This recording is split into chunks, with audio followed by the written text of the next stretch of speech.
Hey, what's up, everybody? As always, let us know the audio situation. We tested, but I think we're good.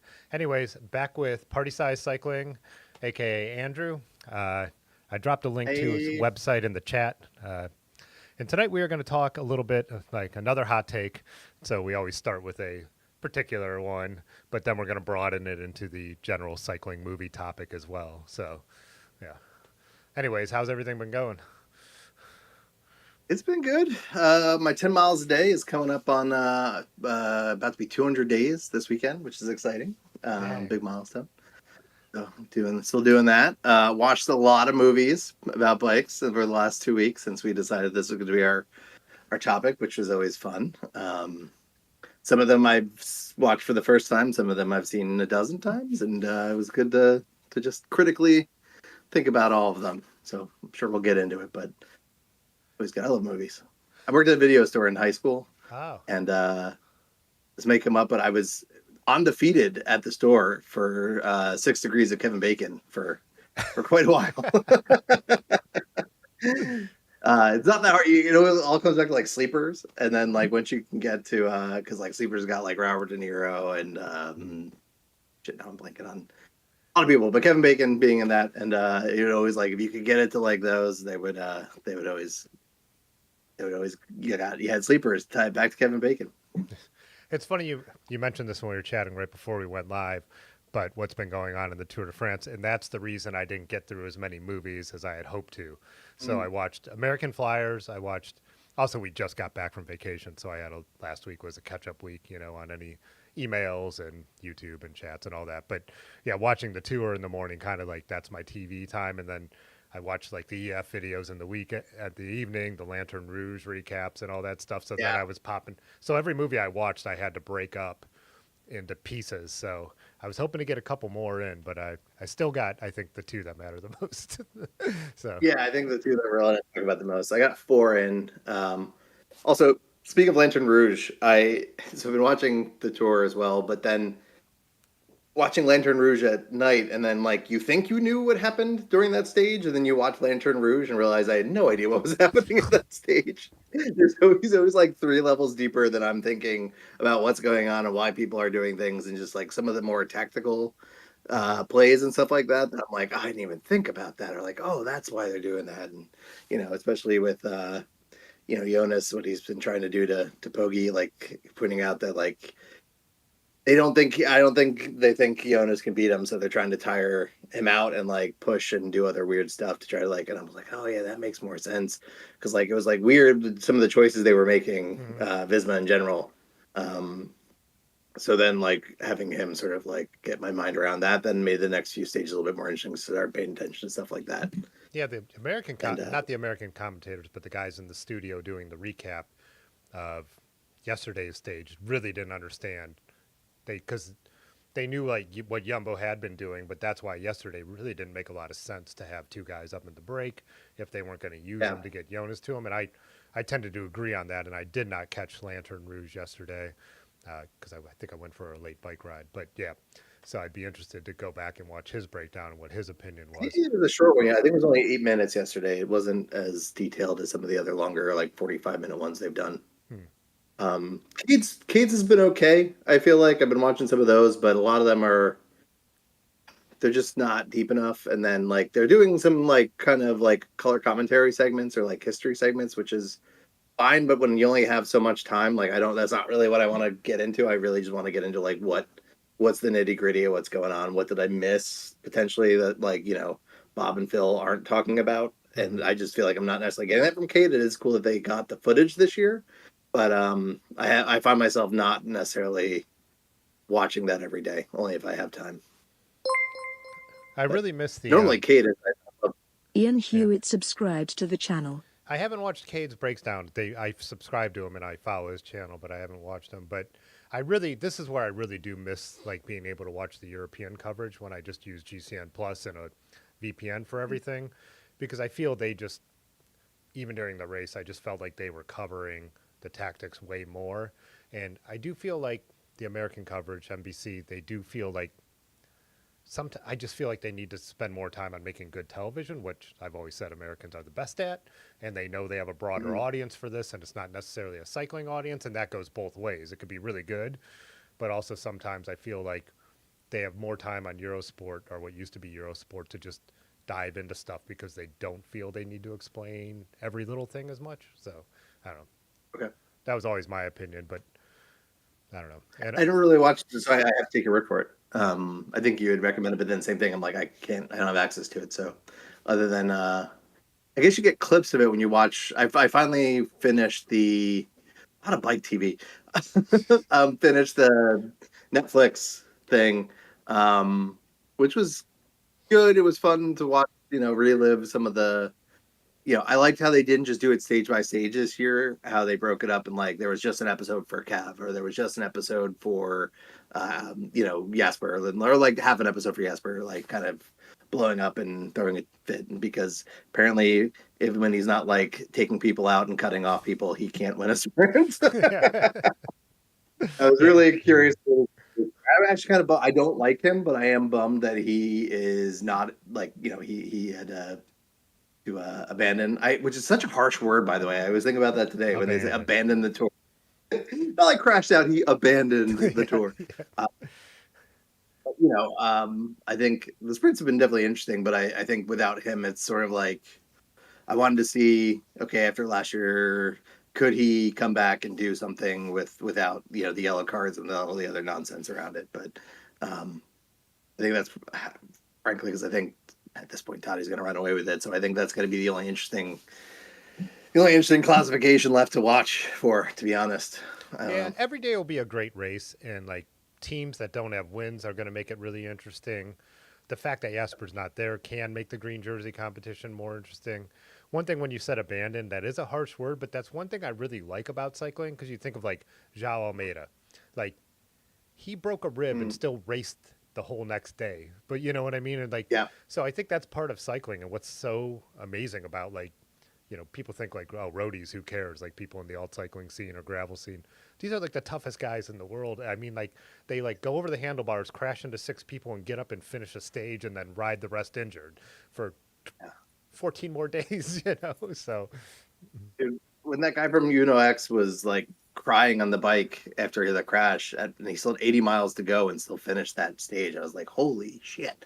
I know he didn't finish the next day, but that was pretty serious effort to still do. I just can't imagine like crashing and then being like, okay, I'm gonna continue riding 80 miles. I know obviously he's getting paid to do this and yada yada yeah, yada, but um, still. But I mean, the big things I'm excited about are obviously I don't like Alpecin. Matthew Vanderpool is fun to watch, and obviously you want to kind of root for the Crossboys a little bit. yeah. And he's having just a wild. I was really hoping he was going to make that break stick from mile zero. That was Oh, that was everyone. really fun to watch. Yeah, I know, right?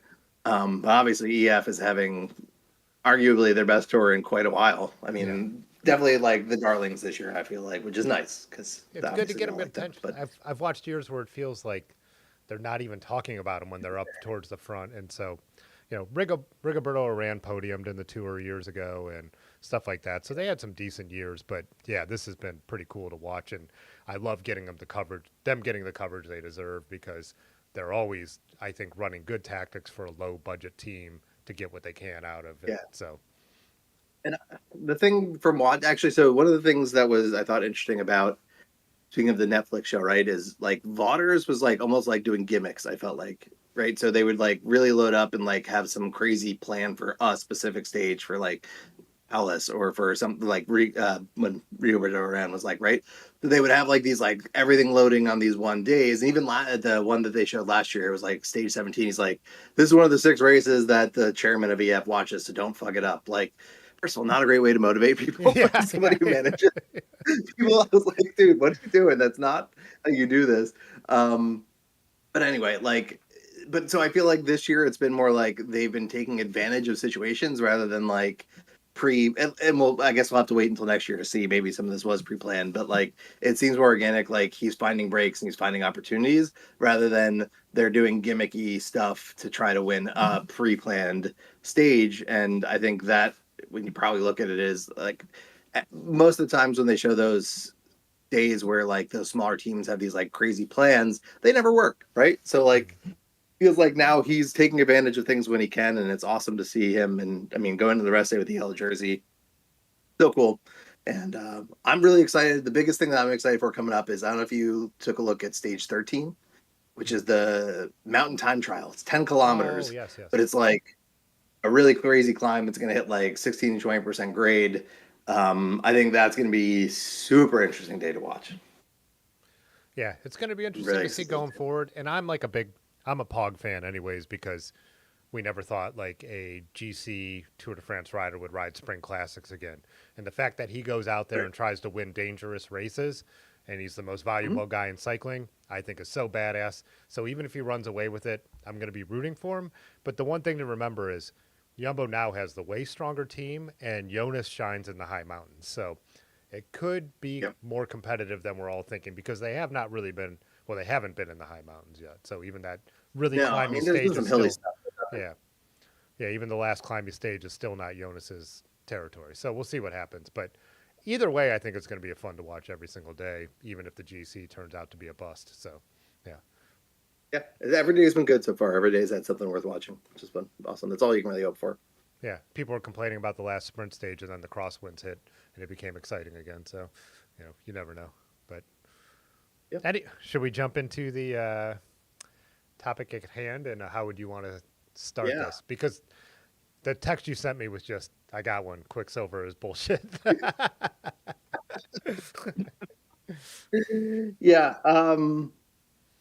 So it came from I am our party size cycling, our club, whatever, we're doing like a movie night. And so American Flyers I have found is which is my favorite bike movie.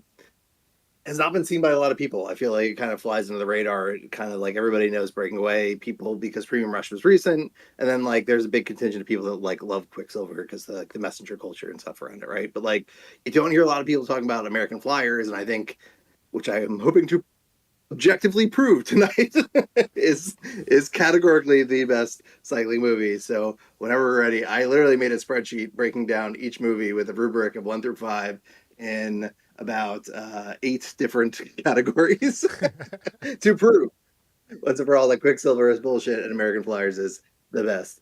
Um, which I did not. The rubric landed where it did. I did not go into it. Obviously, it's my favorite movie, so there was some subjectivity there. Not my favorite movie, my favorite bike movie. So I'm curious to see. I'm happy to. The chat can feel free to throw some flags on some of my ratings and things like that. I'm curious if we can edit it real time and we can see. So I'm going to pull that up if that's all right. Yeah. One thing I'll say, while you're pulling it up is one thing that I could tell by watching both movies for the first time, just right in the last week, is this is so small, but in American Flyers, when he went to go faster and he shifted, it went into the hard gear. In Quicksilver, in the opening sequence, when the guy goes to go harder, he shifts and it goes up the cassette into the easiest gear, and I just can't. I'm like, someone has to know that, like, but and I know there is, and like just I don't know the. We'll get into it, but I will say we'll get into it. But Joseph Gordon-Levitt's bike character and him himself, while preparing for the movie, I feel like is probably a little bit more legitimate. And there are some. This isn't there's particularly the trials part. So they had Danny McCaskill do. So if there's a scene, if you haven't seen it, where he's in a warehouse and he needs to like escape from like the top of a shipping container in a warehouse that they're trying to like trap him and the somebody else in, right? So they got Danny McCaskill, who is a awesome trials rider, did those stunts, like so like a legit person. This isn't like just a stunt guy. This wasn't like CGI. This was they had somebody actually do these crazy jumps and picks and like all this other crazy stuff that I'm sure I don't know, somebody can say whether it's good trial. To me, all trials riding is freaking amazing. I just don't understand. Like, you watch it, like, how did that just happen? How was he up there now? So I thought that was really cool. But I mean, yeah, we can start. Maybe my biggest gripe, and we'll see as we get into the. So maybe let's take it first. do I have to click something? Is the plot? I know it looks like I think. Yeah, now it's gonna. There might be a. It opened it up full screen now, so. Cool. Well, we're still in here. Let me know if you want to see it. But all right, so the plot, I rated these 1 through 5. So Quicksilver, I feel like this is definitely one of the weakest points. Mainly, my biggest gripe with it is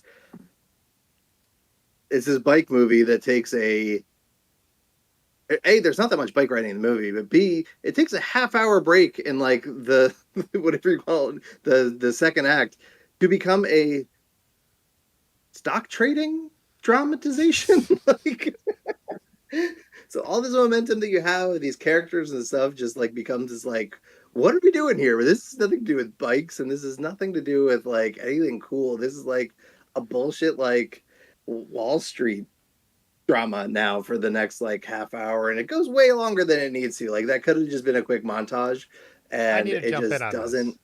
I think the worst thing about Quicksilver is it's a hack edit job. I feel like the studio or someone got involved in it because even before that, like when he fails on the stock market, he walks by a thrift store, looks at a bike, and then the next scene, he's the best bike rider in New York City. Right. I feel like there's scenes that are sitting on the cutting room floor that they decided like studio execs were like, okay, it's the 80s, more Wall Street, more bike scenes. And instead of whoever ended up editing it, instead of having a bunch of scenes, they just cut them whole. Like, because I bet, and I could be totally wrong, but I feel like Quicksilver has to have like a scene where Kevin Bacon starts to learn how to ride a bike. Like there has to There's got be, to be a Rocky montage of him riding a bike, right? yeah, Like somewhere in the world. it could have been 15 seconds. And there's so many times in that movie where you're like, the pacing of this is trash. And I'm like, this was either a super amateur editor, which I doubt. I think it was Right. like they made a movie. It was probably 2 hours. The studio was like, shorten it. And then the studio was like, someone thought they knew what they were doing and like oversaw the edit and changed it, because I could be totally wrong and it would still be a cheesy 80s movie, but I feel like someone hacked that movie completely. With the exception of Premium Russies are all fairly cheesy 80 movies. Let's just get that out of the way. Yes. Premium um, Rush is a cheesy 20 teens movie. 2010 movie, yeah, absolutely. So, but that also the character development. So they pick a couple characters, right? So, yeah, you get Kevin Bacon, you get some detail around him. Hector, you get some flavor there, a little bit from the girl, but like some of the more interesting characters. In fact, Flyboy is the person who steps in to stand up for people most times in the movie. You get nothing about him. They take the time to introduce all these other like cast of characters and then completely ignore them for the rest of the movie and never give them a chance to shine, never go any deeper than surface layer. I mean, even Lawrence Fishburne, who, for plot reasons is out of the movie fairly quickly, but like don't really go into anything other than like he does some shit for money. Mhm. And like there's got to be way more interesting stuff there that if you took, then here's where I'm saying, like, if you took the half hour of like the drama with the girlfriend, which I feel like isn't very relevant other than just like he's already got the pressure from his parents. They didn't need to add the girlfriend as like pressure to give up the bike. They could have just double down the parent stuff a little bit. But then like you could have used that time to explore some of these other characters and like make this more of a tapestry or more of like an ensemble cast where you cared about these other people that are also in getting shot at and run down by this like criminal element, right? So like to me that is where Quicksilver falls. There's two main areas which we'll get to later, but like that is one of the main things where Quicksilver falls short, in my opinion. And it's just like you don't care about any of these people by the end of it. Is the reality, in my Yeah. opinion. And like you said I'm curious to see. with the girlfriend again, I feel like there must have been like again more footage that they were exploring, and when they decided to cut some of it, they should have cut almost all of it, because like where he goes to the party with her friends and all that, it's totally Right. irrelevant. Like you said, you already got enough plot lines, so none of them get explored. Instead, they explore all of them really half-assed, and I don't know. Like I said, I could be wrong, but I just really think it was a hack edit job. But Agreed. So, I mean, that's one of the main problems. At the end of the day, a movie, regardless if it's a bike movie, it still needs to like make sense and make you care, and it just Quicksilver doesn't. And I feel like part of the reason why, and you'll see it scores higher on some of the. There's some very classic bike scenes in the movie, which make it this cult classic in the bike world. But overall, it's not a real watchable movie. I was not looking forward to watching it again when for this. Like from I think the last time I watched it was November maybe, and I was not happy to be watching it again within a year. Like I had no interest in doing it other than for the sake of like if I'm going to talk shit on this movie, I need to actually like watch it again and take notes about why I think this is a shitty movie. Because my initial takeaway was like this is not worth the hype that it gets. I, Um, I guess too. One thing I'd want to ask you is, so I'm completely yeah, removed from like, you know, you're not crazy far from like New York City and stuff like that. I'm out here in Ohio, so like bike messenger culture doesn't carry any, at least, and also I was not into cycling culture either. I just always rode a bike, so I actually sure. don't know how much weight it carries in the messenger scene and in the cycling, in the city scene and all that kind of stuff. I do have to say though, as like a fan of like growing up being a skateboarder and identifying hard with that, like I know Gleaming the Cube is a terrible 80s movie and I love it. And so when I watched Yeah, Quicksilver, I also felt like I could watch this 10 more times and quote some of the horrible lines and enjoy the bike scenes. And I actually, I know it's a horrible movie and I liked it. Even though I've been talking about, like, because I know it's a hack fair job, enough. I still liked it. So in that 80s cheesy, it's something that's in my genre, that's good enough, like, type way. So, Fair enough. In terms of whether messengers themselves like it, I feel like the answer there is, and again, I only have a few friends that are messengers, but like one of my good friends, Mikey Quackenboss, who was the first bike messenger for American Apparel and like delivered substances in New York and like was for all intents and purposes a bike messenger. And he messaged me and was very upset that I was talking shit on Quicksilver. There you go. So I feel like there is our era does like, especially because I feel like at like early 2010s, late aughts, like bike messenger culture that spawned the whole like fixie thing. Like, yeah, that movie is big to them, and that's fair because it's a movie about their career, right? Like, so you're gonna have some sort of things from it, and I think there's a little bit of self-fulfilling stuff, right? So there was this movie about what you do, so that influences like the things that are around you or the people that maybe you looked up to when you were bike messaging. And again, this is could be total absolute bullshit because I only know a few people, so I'm not trying to speak for all bike messengers, and I was never anywhere remotely close to that scene, right? So, but I gotta imagine from things I've seen, like that, it's either emulating or in some regards, like that became some of the culture. From what I've seen, uh, if somebody in the chat is a bike messenger, feel free to dispute that or later. Yeah, it's a more color character. I definitely would like to see some more than just our two opinions on this stuff, Yeah. But so leading that then to Premium Rush, I think so. Premium Rush is more like so. Quicksilver was more of a like a how you want to say it, like a taste maker, if you will. I feel like Premium Rush was more of a cash grab on a culture at that time.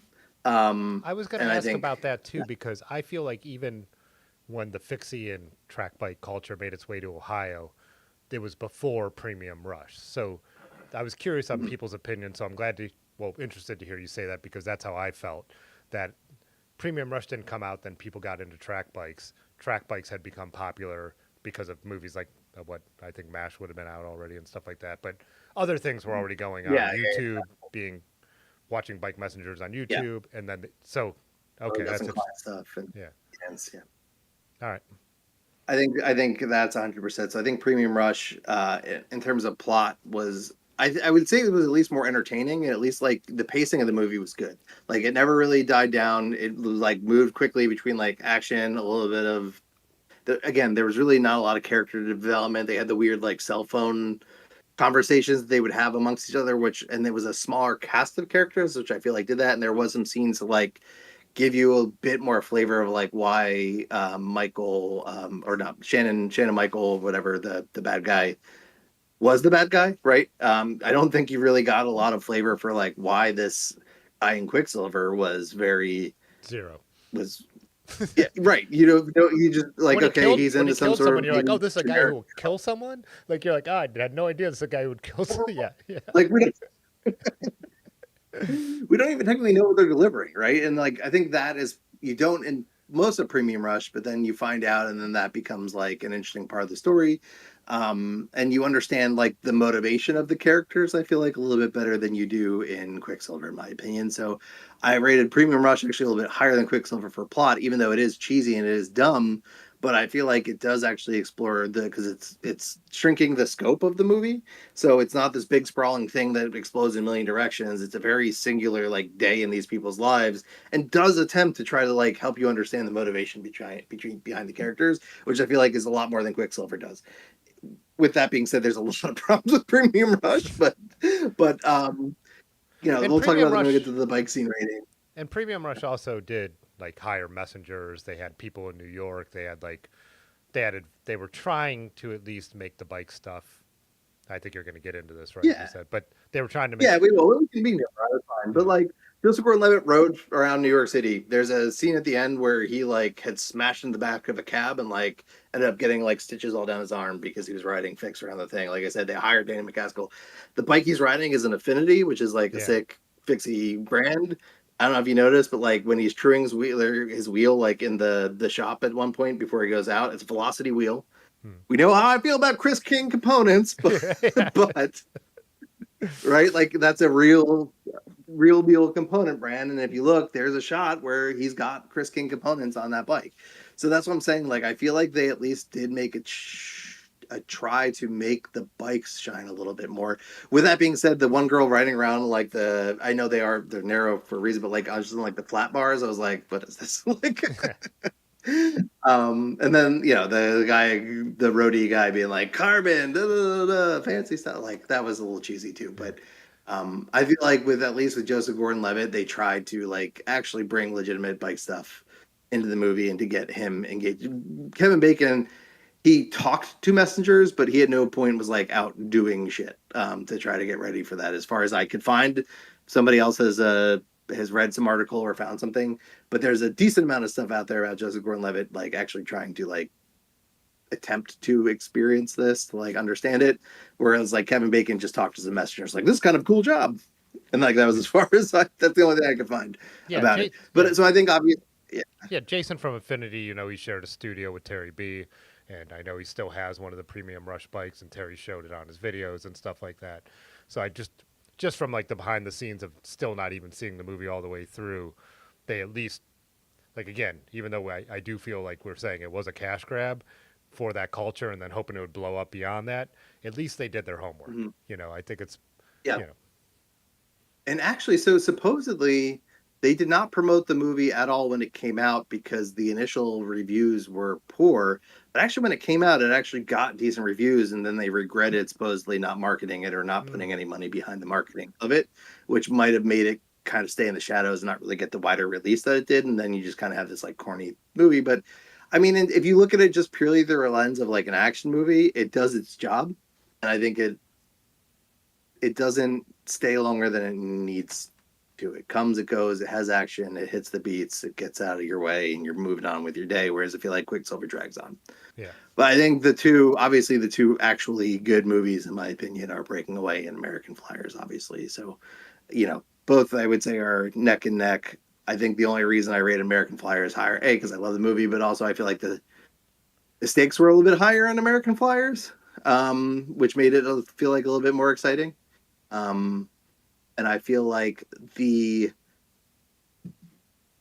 bike racing was not like a auxiliary point like thing in the movie, but it was the focus of the movie. They were talking about tactics, they were talking about racing. I thought the we'll get into family stuff a little bit, but like I thought that there was more at stake in that movie, and I think that they did a better job of making a really dramatic ending than Breaking Away. So I rate a little bit higher. I would be willing to concede there that they're either both fives or both fours, but I think they are at least on par with each other in terms of like the overall plot of the movie, developing characters. You do, so with plotline, we're talking a lot about characters, right? Like exploring characters. Breaking Away does a great job of that. You understand what's going on with each of the cutters, right? And even to some extent, some of the ancillary characters as well. But like those three guys by the end of the movie, and really and well. The thing with Four guys, sorry. And I don't know if you know this about Breaking Away, but it was two different stories that the guy who wrote it wrote. So he wrote a story about the cutters in Bloomfield, Indiana, and so he wrote a cultural story about the divide between the college town that didn't even really know that the people who were called cutters, the actual stone cutters, existed. So it was this working class, hardworking people culturally versus like the college town, the professors and the students.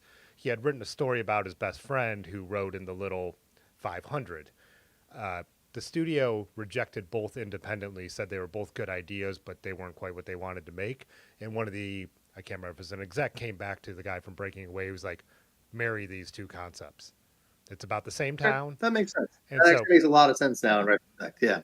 And I think that's why Breaking Away is such a good movie. It's someone who's a really good writer, who it's what they do, and married two stories about the same town. People getting behind their friend that has like real skills. That's a good like trope. That not a trope in a bad way, like but a trope in movies that like brings out strong stories and creates animosity between people too. That is important for like driving a narrative, right? Like, so I feel like that. Fine, we'll do both of them. Are 5. But I think American Flyers just has the pacing is good.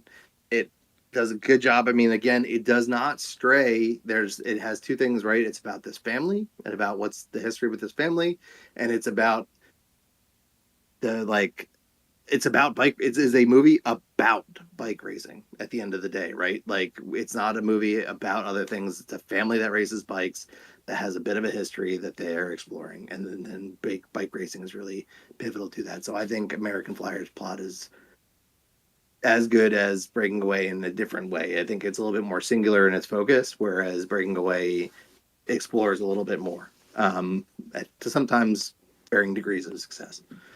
I guess that's what Anybody in chat? Let's hear I it. also. Do you disagree? So I watched American Flyers Tell for me the about. first time.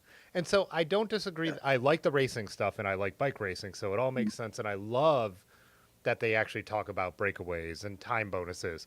They throw Eddie Merckx in there. I mean, you know, Yeah. obviously this is just an 80s thing. The depiction of the Soviets is unfortunate. That's the dumbest part of the movie, and Yeah. that felt shoehorned in there. That they just threw them in at the end, like. But they needed a third person in that breakaway, right? Because Yeah. that's the one of those Yeah. pivotal that, bike race scenes, and, right? and you got to remember that flies at the I get time. that one. That's Yeah. every movie that I mean every 80s I mean that's all Sure. sports contests. They bring up the Olympic thing, which is even though I wasn't crazy about the character, what did they call him the cannibal? Eddie Merckx's nickname, yeah. Yeah, Eddie Murphy the cannibal. Yep. And And then Eddie Muzzin was they called the cannibal in the movie. Yeah, Yeah. which is weird because Eddie Murphy was in there. That's a weird choice, but yeah, but minor. And I know they filmed it during the Coors Classic, so I'm sure Eddie Merckx was there for the Coors Classic, and so they got him to say a line. Yeah, in fact, if you look in the background of a lot of the things, you can see a lot of the Coors Classic banners and stuff like that are all in the background because they ran it during the Coors Classic. But they made the movie during that. So I guess my biggest problem with American Flyers is some of the character interactions are so weird and uncomfortable. And so like again, like when Kevin I was working a little bit when I was watching the beginning, and when Kevin Costner first meets his mom, I looked and I thought they were like in a relationship because the way they handle each other. And same at the end of the movie, it's like it's so uncomfortable the way this like mom-son relationship works.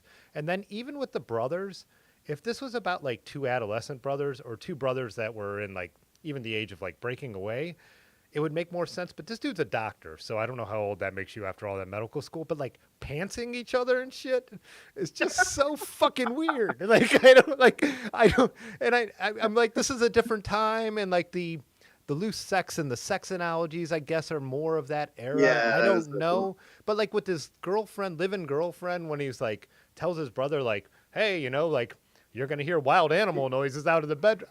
I was so fucking uncomfortable. That movie made me so uncomfortable. I will say, across the board, I gave all of these the acting as like a 1 across the board. For that reason, I think actually, you know, fair enough. Every time we talk, I'm gonna give American Flyers here. The acting was terrible. So was Premium Rush. The hippie chick too was weird, but I mean, it made sense and it worked, and they ended up working it in better as the movie went on. They had to use something to. She was a device at the end of the day, unfortunately, because I wish she had a little bit more depth. But she was the device for his like coming of age tale, right? Like Yeah. that he needed to.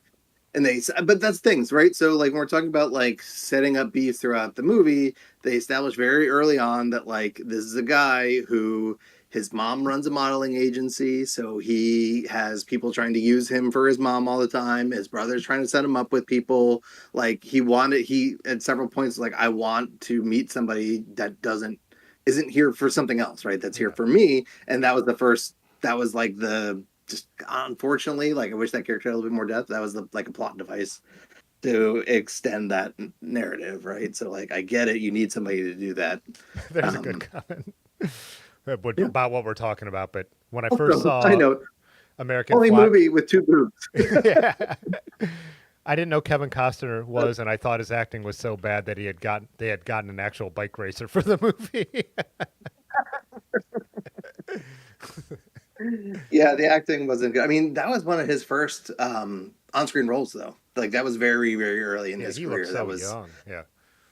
other than John Amos, none of them had really much acting experience in this movie. Up till this was a very low budget. They tried to turn it into like a summer type of movie, but it like was rated, I think, one of the at the time. American Flyer is the opposite of some of these movies. This is one where at the time it was really panned, but then over time it was like rated one of the worst movies of the summer of '85. But as over time had gained more following, I think, and probably because people that had gotten to bikes into it. But it flies under the radar for nothing else. Like it is definitely, I feel like the underdog in this because if we did a poll of how many people have seen these movies, these four movies, I bet you American Flyers would rate the lowest on that. And I think Yeah, I that had to look it up. is I didn't tough. know. It's actually Yeah. free on YouTube. I don't I know if didn't know that's until because like 2 years ago, but I watched it a dozen times since.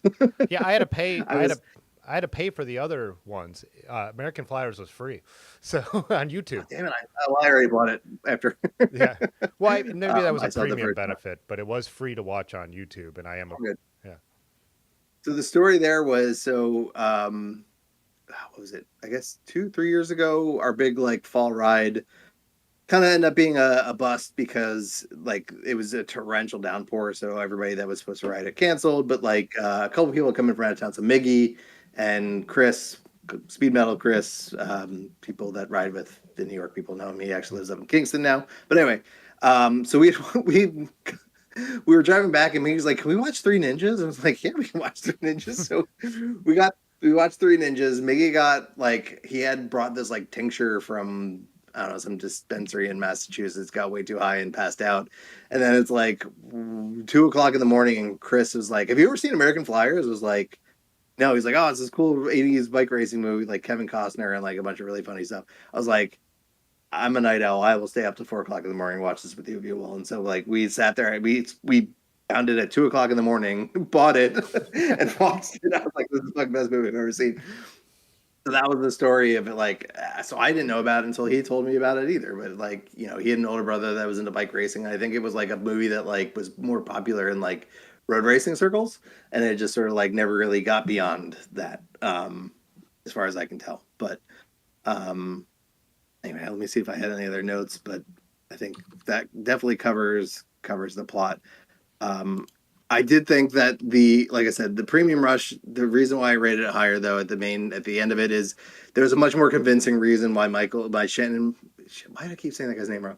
Shannon Michael or whatever was after these people than the other people, and I feel like it's just a much. If you want to classify both those movies as guy chasing bike messengers with a car, I feel like Premium Rush does it a little bit more convincingly. So that was the reason why that's there. But moving on to bikes, we sort of already kind of gotten into a bit of that. But yeah, like I think Quicksilver has some very iconic scenes, right? But I think for every iconic scene that Quicksilver has, if more people had seen Breaking Away, I think they would be equally as iconic, right? So there's and even with Breaking Away too, I think has some iconic scenes, but I think American Flyers, in my opinion, again, I'm subjective here, maybe does a little bit better. But like, so you have the truck scene in Breaking Away, right? Cool scene, Yeah, very cool scene. He's famous. I riding remember 50 that from miles. I remember that from being a kid because growing up with just cable television, my brother always had Mm-hmm. TV on, and I remember before I ever knew what the movie was that scene had stuck with me. I remember that the truck Yeah. scene. Yeah, Um, I think the dog scene is better with Eddie chasing him. First of all, it comes out of nowhere. yeah. It's corny as fuck. Admittedly, with like he took my shoe. Like again, the acting is a zero for Mm. American Flyers. It's so bad, but I feel like that's a more I don't know more interesting and dynamic scene. The soundtrack to it is we'll get to there a little bit, but I feel like that's better. It makes it, and I don't know. So like if you want to go scene for scene, right? Like the car chase in Quicksilver versus like I don't know, like is an iconic scene, and that's the end the last movie where the car is chasing down Kevin Bacon. Cool scene, and also the bike race with Lawrence Fishburne and him. Definitely some cool scenes. In terms of bike racing, the Hell of the West scenes are much better bike racing scenes than any of the others, in my opinion. Um, I actually rate the water bottle shenanigans highly. Like I feel like it felt more like you're on a ride with a friend, which is what you gotta kill the time. You do funny shit. You come up with inside jokes, and you Yeah, do shit together when it you're played really weird. riding. It played really weird to me. Yeah, I was, yeah, I don't know. I definitely liked. I thought the dog scene was absolutely great. The water yeah, bottle and the pantsing and all that stuff. I was just like, they could have.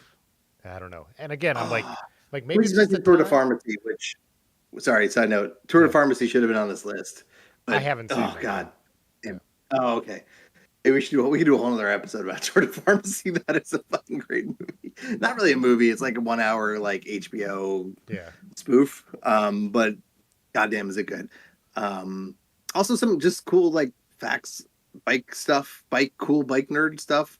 Robert Townsend, who plays Jerome, like the other guy in 7-Eleven, the black dude who's like the counter to Muzzin, was on Team 7-Eleven. I That read that was it was Team 711, which is Robert cool to Townsend. me. So I mean, that's such a Yeah. iconic But Robert team. Townsend, that guy that's acting in that scene in those scenes, is on Team 7-Eleven. Like he was an actual dude. There, Eddie Merckx makes a cameo, Yeah, which is dope. Like the people that they're mentioning in about the 1984 Olympics, like those were the people like Alexei Gerwal and forget the other person, but like yeah, that's exactly what happened. Um, and just in general, I feel like in terms of scale, going with plot, the little 500, super cool, right? Because it was just like them versus this big organization that they've been railing against their whole lives.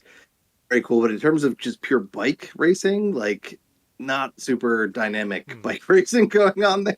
There were some cool dismount scenes, but I feel like again, the whole Hell of the West third act is got to be one of the best bike racing scenes, hands down. Like I don't think anybody's really captured road racing truly, as well as that whole 3 stages of days of bike racing did. And like that's what I'm saying. It's the entire second half of the movie is a bike race, Yeah, right? Like this isn't a side note. This isn't a thing. The core mechanic of this movie is bike racing, and that's the only that Breaking Away doesn't have that. yeah. I just wish Uh, they had to. They didn't make the interaction so awkward. I know. I wish American Flyers didn't really get into the bikes that they were riding. Specialized delay SEs, but yeah, um, Yeah, there was some stuff, but like they didn't really ever address it. So I'd be willing to maybe give Breaking Away a higher point. I think Premium Rush scores higher because of it doesn't get low because it was like legit in some ways, and they did bring in some good people, and clearly somebody involved in that production knew what they were doing because the bike that was involved that Joseph Gordon-Levitt's riding and some of the stuff there. Um, so anyway, that's my bikeness of yeah. it. Bikeness wise, I Um, think they did a great job in American Flyers. I don't think it would have served the plot to go into like you saw the specialized logos, the bikes matched the van. It wouldn't have done any good for the plot to do that. But yeah, Premium Rush, I could already no, tell.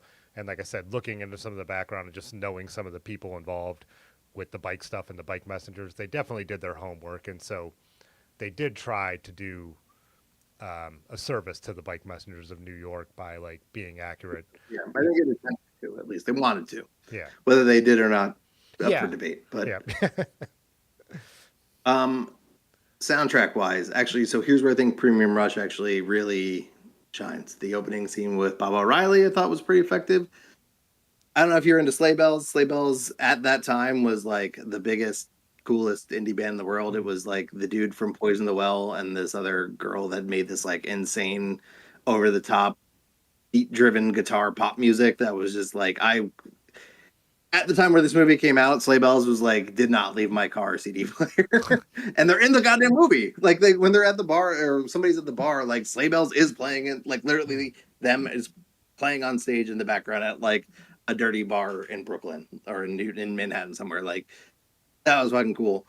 And My Chemical Romance, like there's not a ton of songs in it, but I feel like they did a really good job of like pairing. There's definitely, like I said, I can remember certain things about like music from that movie pairing with certain things, and I can't say that about Quicksilver. I had to look up the soundtrack. There's like a Peter So did I. Frampton song, and I think Roger Robert Doherty does Roger the Daltrey. theme song. So Roger Daltrey's Daltrey, in it sorry. too. But when I watched Quicksilver, I thought they had like just used cheesy people who wrote music for any '80s movie. I'm like, my God, like these were. I thought it was all horrible. So when I saw actual names at in the credits of Quicksilver, it blew my mind because I'm like, how could they have used real people and still made such god awful music. It is I so know. bad. It Yeah, is appalling. Like the music in that I, movie.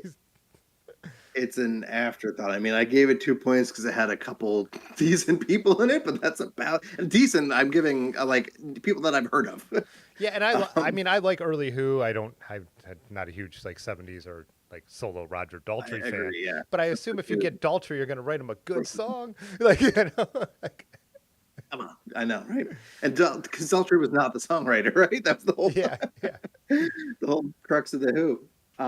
yeah, Breaking Away obviously had a shtick, right, with the soundtrack with the Italian opera, and I feel like yeah. that serves the bigger picture of the movie. But like, I don't know, Italian opera well enough to like really appreciate what they were using, or there's a deeper choice behind some of the songs, or why they paired certain things with certain scenes. If there is, I would much certainly rate it higher. But like, I feel like it was a shtick. Cool.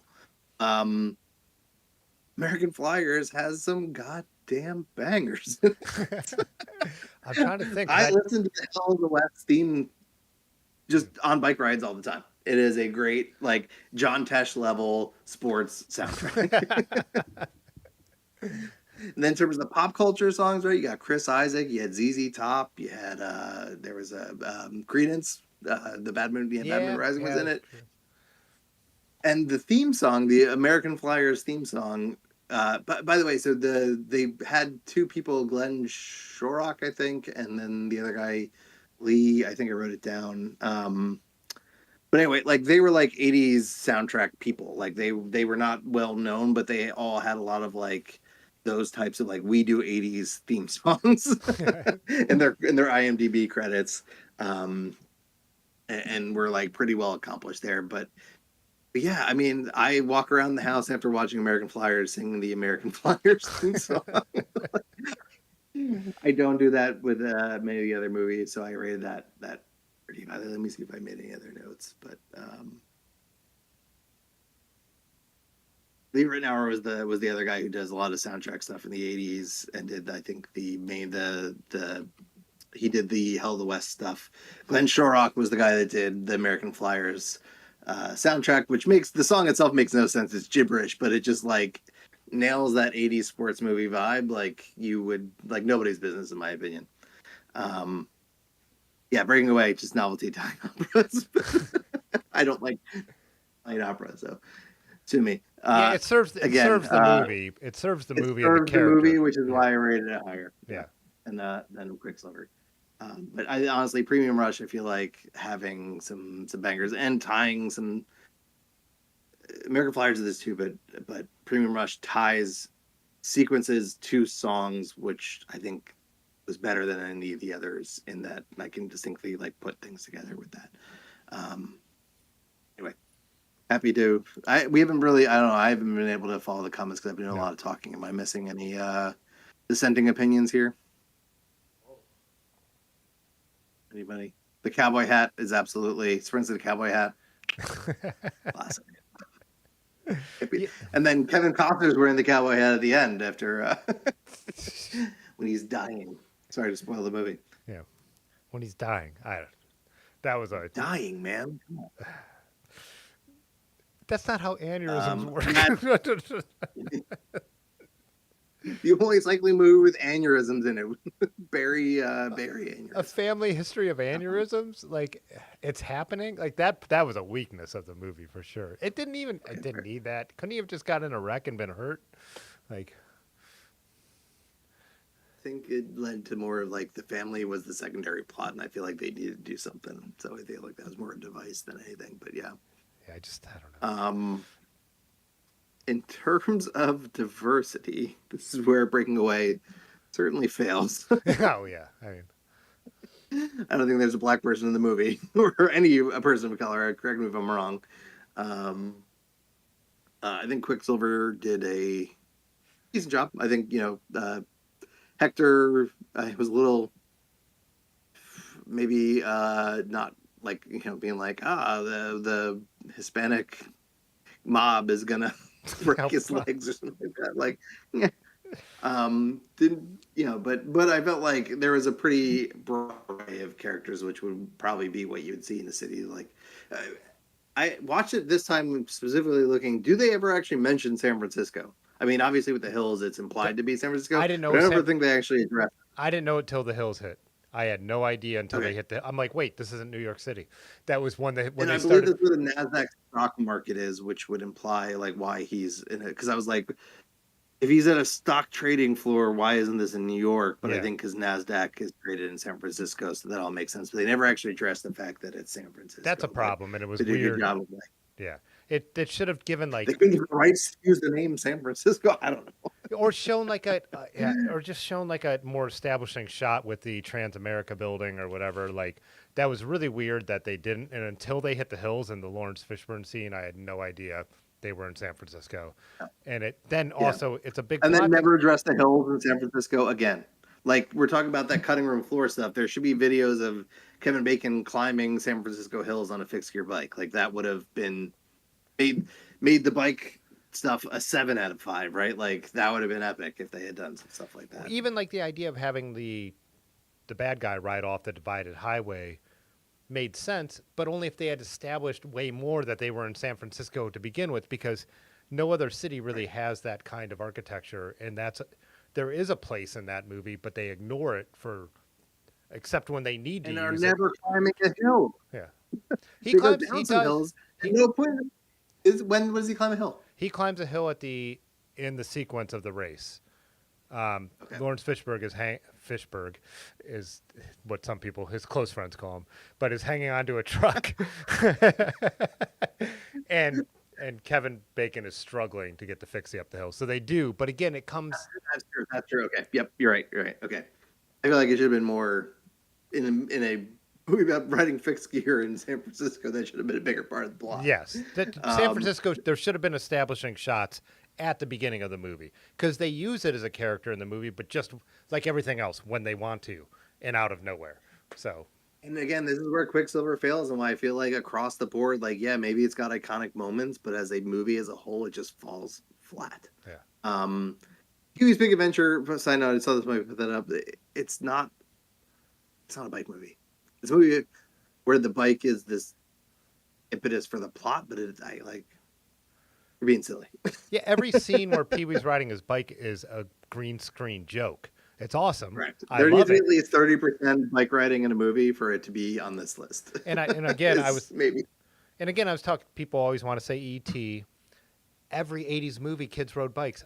Every suburban kid in the '80s and the '90s, and I don't know what it's like now, rode a bike. So if a bike wasn't in a suburban movie, it wouldn't even make sense. So there's got to be a bike scene in an '80s suburban movie, right? It was very ancillary. Riding a bike need to be a central point of the movie for it to be something that I'll be considered for this. I'm speaking for you as well, but Yeah. like I made this list, but it's Rad, Tour de Pharmacy, those two 100%. Somebody put Hard Miles. I've actually never seen that. I haven't even heard And of Triples it. of Belleville.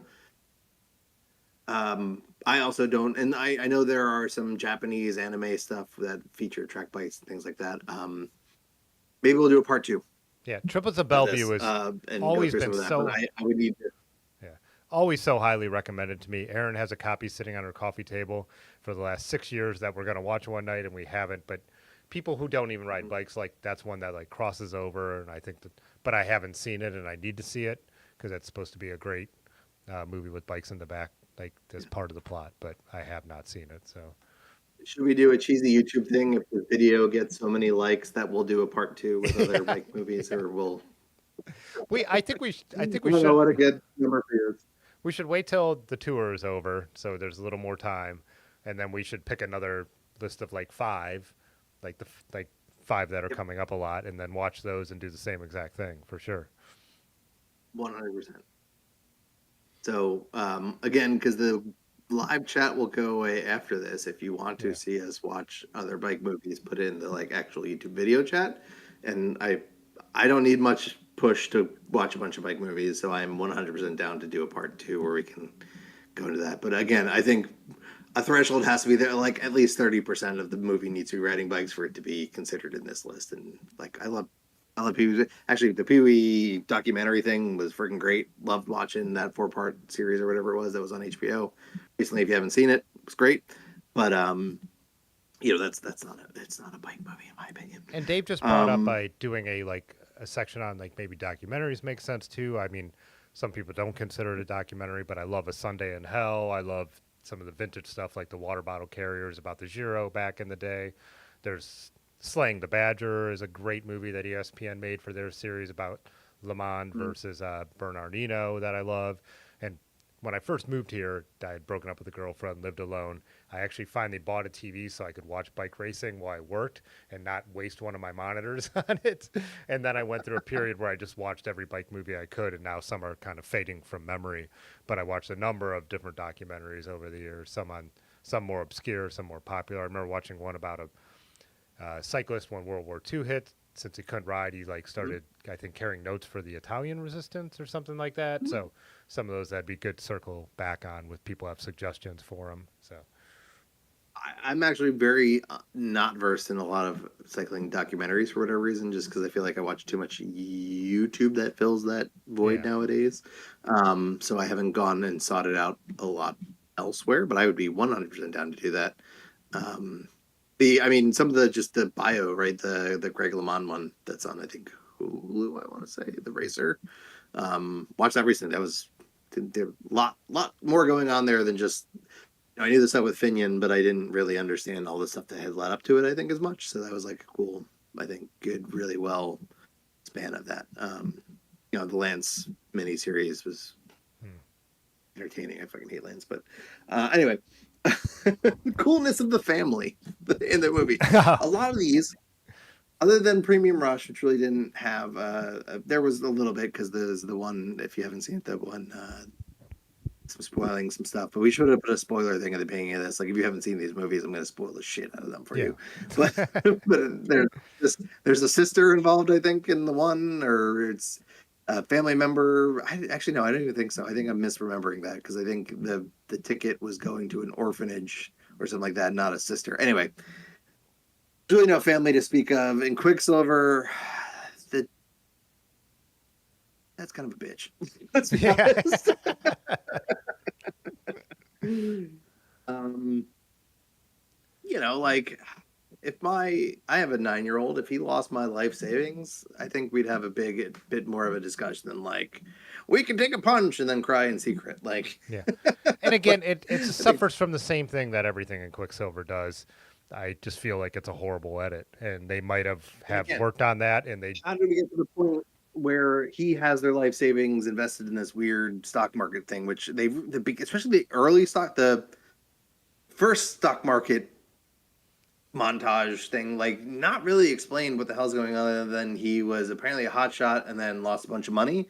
But like at no point do we understand like how, why, when, like any of this stuff. But then like all of a sudden we just get sprung on us. He shows up at his dad's house and like that's how we learn that his parents' financial life savings were tied up in the stock yeah. market, which I don't know any stockbroker that would do that because Put they their know how family's fucking money into volatile it buying on is. the margins, and then like later in the movie when the other guy just hands him $15,000 to play with and says that's child's play, why would we even mess with this? Like if that guy Right. could just hand him $15,000, he couldn't have helped his parents out. Like he couldn't have. Right. They just take $50,000 to give to Hector. What are you doing? Yeah, yeah. It's yeah. That Right. movie's horrible. I And loved it, but it's that's horrible. the thing. There's so many inconsistencies. But like, yes, if you have all these rich friends still, or the friends from the party, like the better thing would be to like why didn't you just have one of them spend $7,000 to invest in Hector's hot dog stand, right? Like, Yeah. why are you doing all this other stuff? It's entirely unnecessary because you need to shoehorn in an 80s plot device, which was a stock market scene for no goddamn reason. Because And again, why like the it's mustache? Just to divide between stock market Kevin Bacon and bike messenger Kevin Bacon? Like he has when the movie comes on, he has that goofy fucking mustache, and then when it's gone, no. you're like, thank God. But you're like, why was that ever a part of it? Like, And then the hat was kind of a cool affectation, but then correct me if I'm wrong. I think this time I noticed he has the hat like at first, but then you don't see him in the hat again, the beret thing yeah, again, the rest of the movie.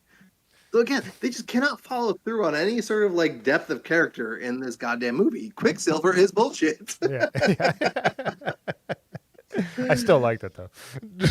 Yeah. I want to destroy this movie because it was so horrible, and at the end of the day, I just still think it's the one I enjoy the most. got bikes in it, all right, Yeah. fine. And there's some like all right. We didn't talk about it, but Oh yeah, go there. synchronized bike scene, good scene where she's doing the ballet, he's in the Oh thing. yeah. And you That don't seems even like know the who she only is. reason for her to be in the movie. You But don't even know who she okay, is. They don't even you don't even know who she is. Like, and again, they backfill it like they do with everything else. Like later when he introduces her as her friend and then she gets mad at that, it's like, you're like, I thought they were like starting to get together. You don't know they even really like, it's so fucking bad. Yeah. yes. Anyways. So, and I was being, but in Breaking Away, I feel like the dad carries is parents are a bit lovable. They're got some humor to them. The dad's story where he takes him to the mill, goes and like does a couple like they gave some depth to those parents that were interesting, and like the caring nurturing mom, the dad who doesn't quite get it, right? Like that makes sense. They're not really, but at the end of the day, neither of them are being like, I don't know. I guess a little bit he does with the car thing. You can't ride your bike, but it's more like I don't know. But I feel like the dad is and the parents of that are definitely. I put that the American Flyers gets a 5 because the mom gets him laid and the dad's dead, so they Oh can't my ruin the God. movie. It's not fair. I'm gonna drop that down to 3, so they're even. But I want to say that American Flyers gets a 0 because I think that Kevin Bacon, every time he talks to his mom, is about to start making out with her. we And can it's so split the weird. difference to 2.5. I don't understand. I don't. And then just why is everyone just so fast to get naked in that movie? Like, why is the first thing he does in his brother's? He's like, guess I got to take off all my clothes now. And then like the girlfriend walks in. It's like, when I go and hang out with my brother, my first inclination isn't to either take off his pants or to It's take off true. my pants. Like everybody's pants are staying on in my family, so I don't This know. is more about your family than everybody else's family. Yeah. Oh, yeah. We wear pants in my family. um, but the mom is supportive, and I feel like that's the one thing in American Flyers is the mom is supportive of the bike racing, which is cool. Yeah. And the dad can't ruin the movie because he's dead. Yeah, because he passes along brain aneurysms. Apparently, that's genetic now. I don't know. Let's be honest. Like to have a professional racer older brother, professional racers are absolutely psychopaths and known for Yeah. being weird and dumb, right? So like that, I feel like maybe gets a pass in some of this movie. How dumb and like those people are.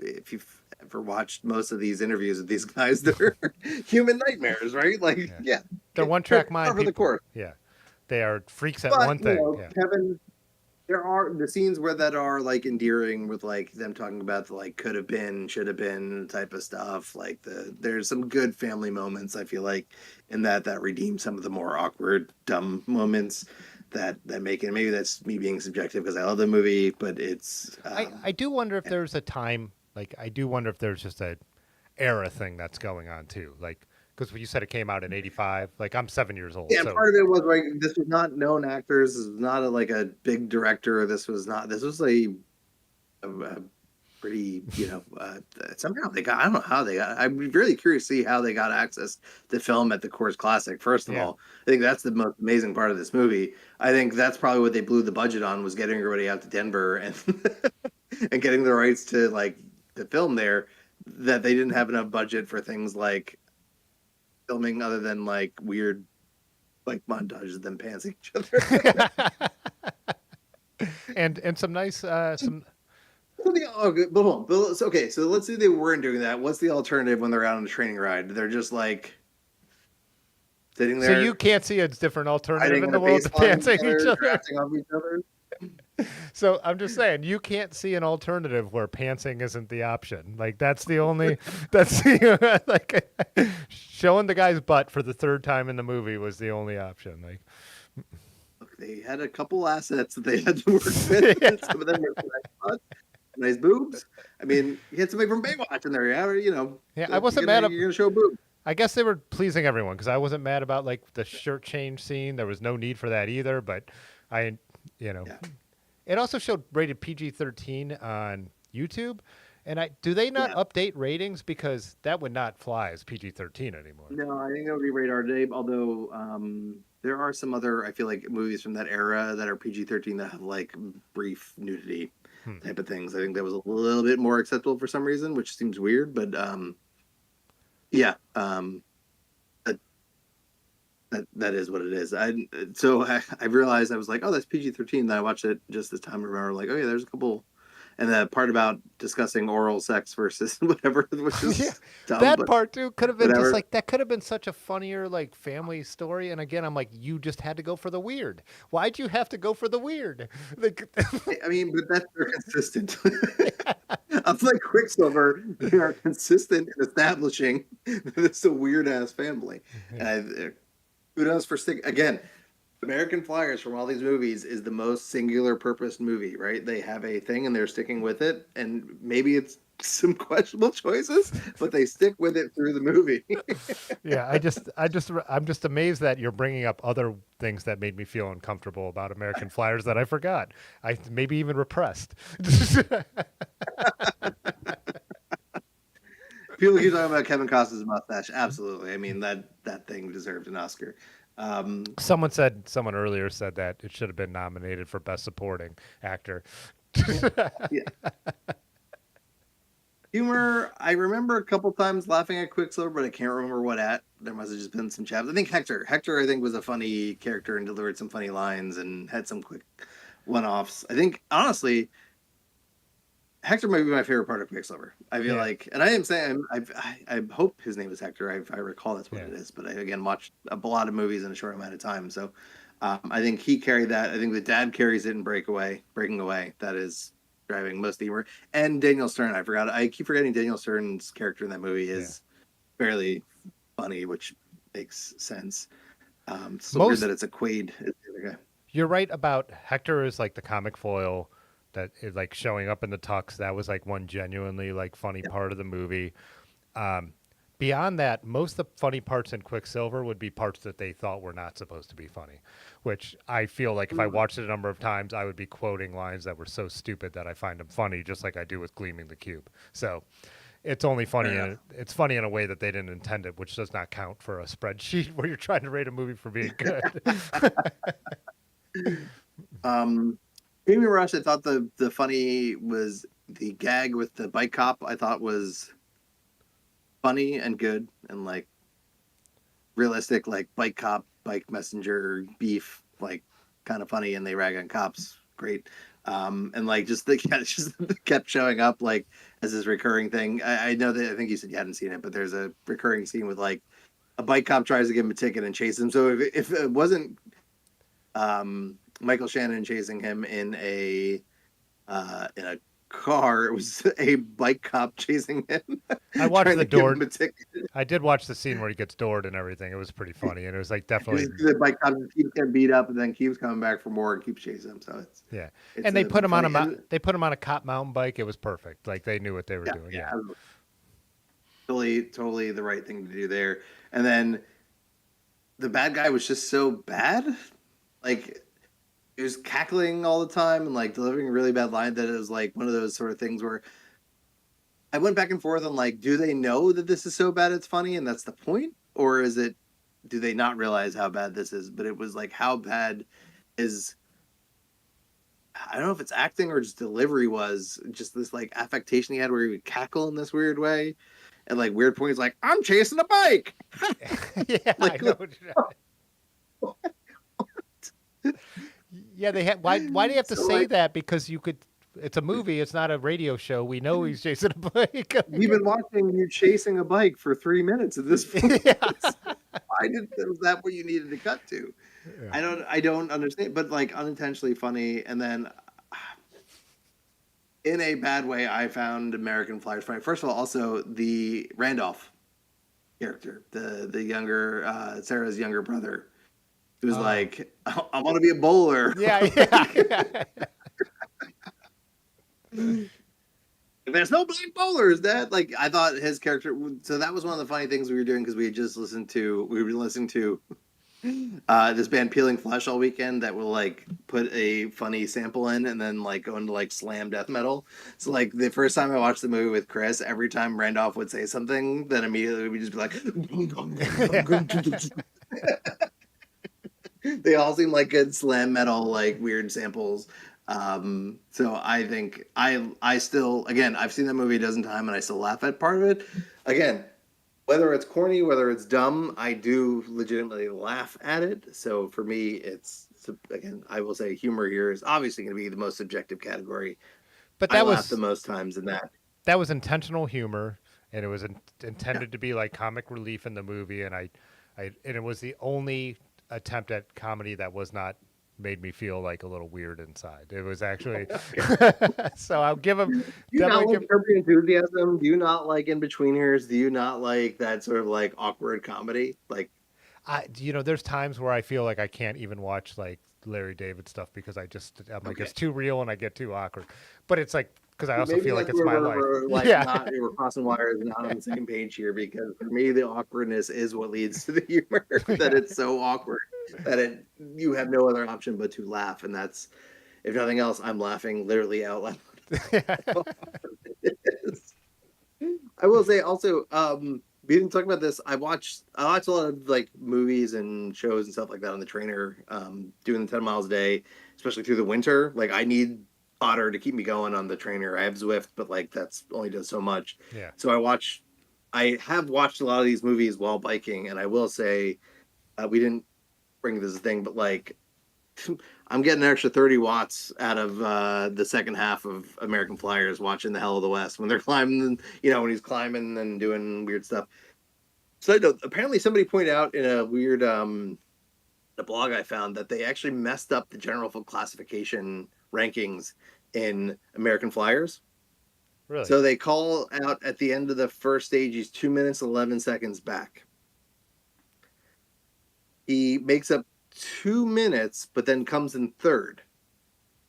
And they said the Russian was 2 seconds behind, and he was about 2 seconds behind the Russian. So in theory, then he should be about 16 seconds behind in stage three, not 11.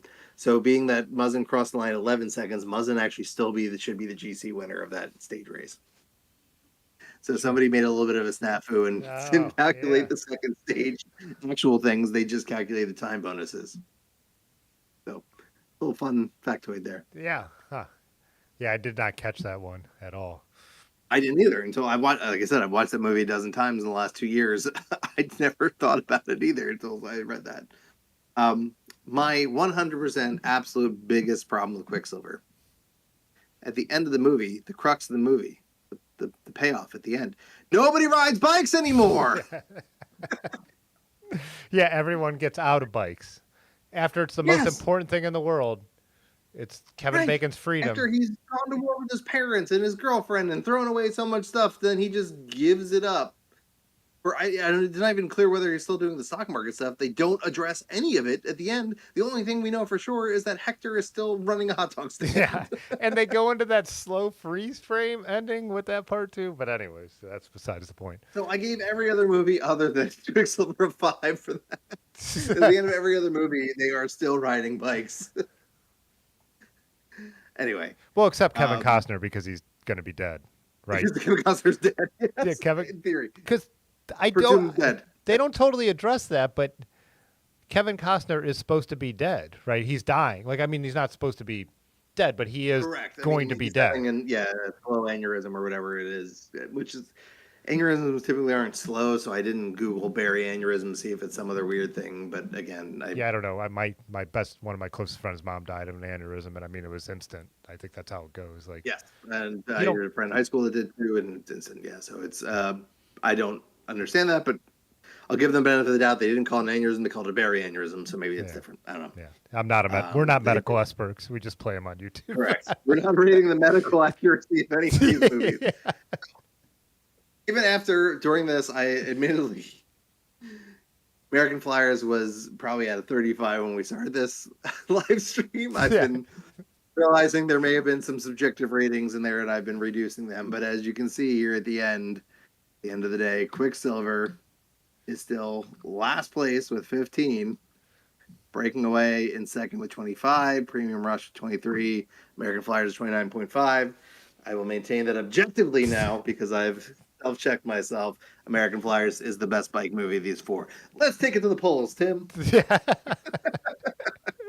How do I see this poll? Oh, there we go. Oh, that's Breaking Away. I'll end this one. American Flyers versus Breaking Away. This poll gave Breaking Away 62%, which is not surprising because, No, considering most of the people in the chat haven't seen it. yeah. Put up another poll real quick. Had you seen American Flyers before we started this live stream? Can you do that, Dave? Can you do that? Have you seen American Flyers? Just a yes, no. Have you seen American Flyers? So what? Just a poll. Have you seen American Flyers? Yes or no?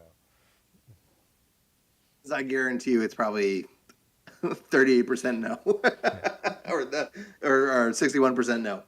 Anyway, maybe not 100%, but you know what I'm saying. Like, I feel like the problem is more of that American Flyers is not as well known, which is why people aren't going to rate it over Breaking Away. Breaking Away is a great movie. It is legit.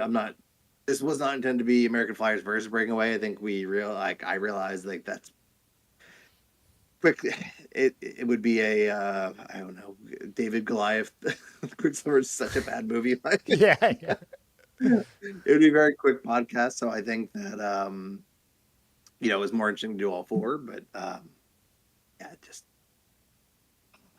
anyway, I don't know where I'm going with any of this. This thing's like 8%. I just drank this whole crowler, so I'm losing the plot myself. Yeah. I mean, like I said, I didn't know what kind of regard Quicksilver was held in, but I came away feeling like this is, if I was a cyclist and this was the era I was watching it in, or I got into vintage bikes in the 90s, so say just like, again, Gleam of the Cube as being my skateboarding movie example. I love that movie because it's just bikes, or Gleam of the Cube is skateboards, and I love skateboarding, and Christian Slater is definitely a worse actor than Kevin Bacon. So, that's the one thing. Quicksilver for acting probably was not the worst of them. no, actually, it wasn't. Kevin Bacon actually is probably better than. No, he's up. He's as good as he's definitely as good as anyone else in any of these other movies. Probably. I don't love Kevin Bacon, but yes, he's like a perfectly, even at the early stage in his career, is doing a good job acting versus the other movies are not. Breakaway is not bad, but it's not. I think the script does more of the heavy lifting than the acting. Yeah. In my opinion. I think the script was good enough that they didn't have to try to underact or not overact weird lines like they did in some of the other movies. That I think that probably is what Carrie did. They had better a starting point. Being again that was like more of a like legit movie than I think a lot of these other ones that we're talking about. I think that's how Breaking Away is regarded. Is it's considered, from watching some other stuff after, like one of the best sports movies of all time. It's considered just a great movie. That rates the highest out of all these on Rotten Tomatoes. But like, yeah, if you're just like viewing it from a pure cycling standpoint, I do get your point about American Flyers and like the race being like a huge focal point of what's going on there. Like, so I will grant you that, even though the movie made me highly uncomfortable. I mean, I do think that the second half of American Flyers is the highlight, right? Like the first half is some setup, it's getting to the race, it's establishing some of the reason why we care about them, it's establishing why. But we also didn't talk about, again, I'm going to ruin every movie, so if you haven't, I don't want to say turn off the live stream, but like, it's not that big of a surprise. It's not like, oh my God, there's a twist. But, the whole thing is like you're set up to think that Dave is going to be the one dying, and then it's not. It's Kevin Costner, right? So I feel like that was the goal of the first half of the movie, in my opinion. All the other stuff is all silly, but it's really, they're not killing time, but they're just sort of like setting up the building blocks to then have the second half of the movie be everything that happens at Hell of the West. And I think that it does a good job of that. I think that there's a point to everything other than some of the most silly of the things you pointed out. Like, I don't know. Yeah, like rewatching Breaking Away, I wanted to, for the sake of being the villain on this live stream that I we've talked about that, like I'm sort of playing a character doing. I really wanted to find more things to shit on Breaking Away about, and I couldn't. Yeah, it's a pretty good movie. Again, like Other than like, someone just pointed out, like I mean, the screenplay won an Oscar. Like it's yeah, it's a it's a considered good a movie. classic. I'm not. Someone also This is asked, more me justifying why I like American Flyers personally better yeah. than Breaking Away, because I feel like it's less of a slog to get through in some ways. I feel Someone like also asked where they could see American Flyers, and I was saying I don't know if this is because I have YouTube Premium, but it was free on YouTube if you go to the movies section. But it's like $3.99 on YouTube to do it. It's fairly low resolution. It's not a very high. They've never like given it an like a high def treatment or anything like that, but it's readily available there. I think it's $3.99 to rent, or I think it's like $7.99 to buy. So I just bought it the first time when Chris and I watched it, and that's probably why I've watched it so many times, is because I'm like, yeah, I'll throw this on again on the trainer. This is great. I'd remind myself now too, like this is such a stupid thing, and so I did it with these movies. When I saw it was $3.99 to rent any of these, I just did it. Mhm. Like I every beer now is $7 goddamn dollars. Like I don't know. You could watch a movie for $4. You know what I mean? I could pay to watch a movie. I could pay. Yeah. By So, the end of when I worked at Hollywood Video in 2001, 2002, a DVD rental was $4.02. I remember because it was the most annoying goddamn total, because you'd have to give 98 cents and change out all the time. So we just literally would all like we kept a jar of pennies that we all supplied, because the 402 we would just give the people the 2 pennies, so we didn't have to make 98 cents and change for everybody. But so $3.99 for a movie in the year of our Lord 2025 is not a bad deal on YouTube. and to It's have it really not. I've instantly, read more yeah, movies. you have it Yeah, instantly. I read more movies than I care to admit, to be honest. I also have a thing. This is a weird little hack. Side note: Google's spying on you at all times. You've all acknowledged this, right? Yeah. You can monetize this. There's an app out there that's very hidden, but it's called Google Rewards. And if you answer questions about Google spying on you, it gives you free money to spend at the Google Store. So I have not paid for a lot of these movies because I've had enough credits on the Google Store to rent these movies, and YouTube is obviously owned by Google. So it's a thing where, like, if you go to a store, it's like, hey, did you visit the store? Did you make a purchase with your credit card? Yes. Upload the receipt, and they will give you 50 cents for doing that. I don't know why. I don't know what they're getting out of it. Occasionally, it'll be like after I watch a YouTube video, for example. I think it's actually done it for yours, Tim. Believe it or not, it'll be like, "Do you remember watching this video? Do you feel like this video was like accurate or like not for your taste or whatever?" And then it'll give you like $1 sometimes for doing some of those that are more like opinion based. And so it's, my guess is what it is. They're testing. So if they tweaked an algorithm, they can do this to then test to see, like, is it working or not, or did we fuck something up? But either way, they're going to pay you. They're spying on you and doing this anyway. So if you actually talk to them about their spying on you, you get some money. Not chilling for Google, but it's nice to at least get something back from that, and you basically get free movies. Yeah, and I guess that's one of the things. I pay for YouTube Premium because they got me with one of those 3-month offers, and then once the first time you see an ad again, you're like, nope. So I mean, we do a little side note and talk about that. It's like, what? It's like $79 a year, though, right? yeah, but it also, so the other thing it cuts out on is YouTube Music is free with it, so I don't pay for a subscription music service either. So Okay. that's a huge deal. So I canceled all my streaming music things because I just use YouTube Music now. And then again, like I said, I mean, I went to watch American Flyers and it was free. And now that you said you had to pay, Great. turns out that there's movies Yeah, that are also free. So, yeah. I had to pay 2 years ago, though, so I don't know if you went now, if it's free, because I already own it. So when I go, it recognizes that I own the movie. Yeah. I don't know, so we would have to verify. Matt Ford, what's up? Was trying to lead me into a plug. I mean, I don't know that anybody that's watching is in the the Highbridge metro area, but yes, we are screening American Flyers and a documentary. I'm gonna butcher it. It's like Wendy Craig, Wendy Craig, birth of documenting the birth of mountain biking. That was a request of somebody else that wanted to do that one, so we're gonna do both those movies outside. Have you seen that yet, or is this going to be your first time? Yeah, no, I intentionally not watched it because I want to watch it at this thing that we're doing. Fantastic! So, it's so good, and I mean, Granted, I have like an extra interest because it's a photographer who documented the birth of mountain Right. biking, but it's really really. Didn't the Radavis produce it? I think the Radavis produced it. It's really really well done. It's a great movie. It's a great documentary about the birth of mountain bike, and Yeah. I've watched like Clunkers and stuff like that, which is another great documenting the same group of people. But this is totally worthwhile, and the photography, the Yeah. style of the whole documentary is fantastic. So But so if you are in the area and you want to come out to my house, which is weird to invite people from the internet to my house, but whatever, go to Party Size Segment of Comedy. I'm not putting my address out there, even though if you're crafty, you could probably find it on the website somewhere. But but I'll email you with an address and when to show up and all that good stuff.